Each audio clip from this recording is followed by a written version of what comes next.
Баршаңызға сәлем. Бүгін мен сіздерге өте керемет, өте дәмді болып шығатын сіріңкенің рецептін ұсынғым келеді.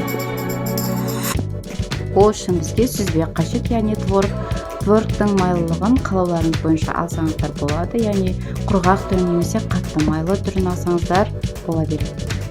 Оның үстіне бір жұмыртқамызды және 2 ас қасық қантымызды сеуіп аламыз да, шанышқының көмегімен кішкене осылай араластырып жіберіп, міндетті түрде блендермен езетін боламыз. Егер блендермен езбесек, онда сіріңкеміз шықпай, формасын ұстамайтын болады. Міне біркелкі масса болғанша жақсылап езіп алдық. Енді оның үстіне 2 ас қасық ұнымызды сеуіп аламыз.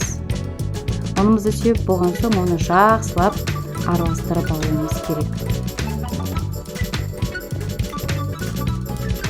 Міне біздің сіріңкеге арналған қамырымыз дайын болды. Енді қолымызға кішкене ұнды сеуіп, сіріңкеге форма беретін боламыз.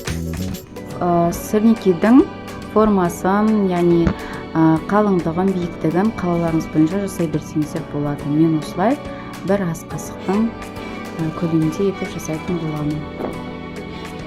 Егер сіздерде осындай дөңгелек форма болмаса, онда қолдың көмегімен немесе силиконды күрекшенің көмегімен осылай дөңгелетіп алсаңыздар болады. Міне дәл осылай барлығын дөңгелетіп шығатын боламыз.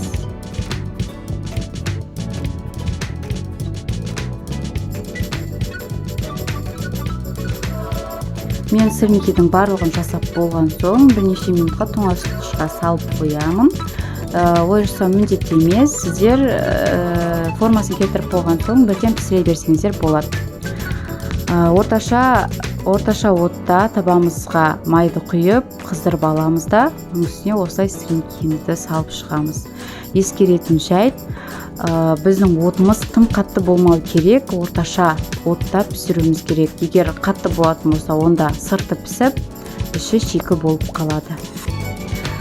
Міне сіріңкемізді салып болған соң, міндетті түрде қақпағын жауып бірнеше минуттай ұстайтын боламыз.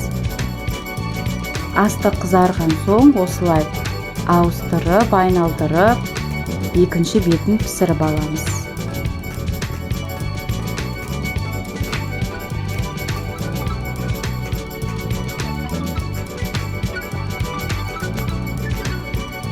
Міне біздің сіріңкеміз пісіп шықты. Мен артылмай кету үшін осылай қағаз сүлгіге салып қоямын. Міне достар, біздің сіріңкеміз дайын. Дәл осы рецептпен жақындарыңызға дайындап берулеріңізді сұраймын. Ұнайтынына еш күмәнім жоқ. Каналды қолдап, лайк басып, тіркеліп және комментария қалдыруды ұмытпаңыздар.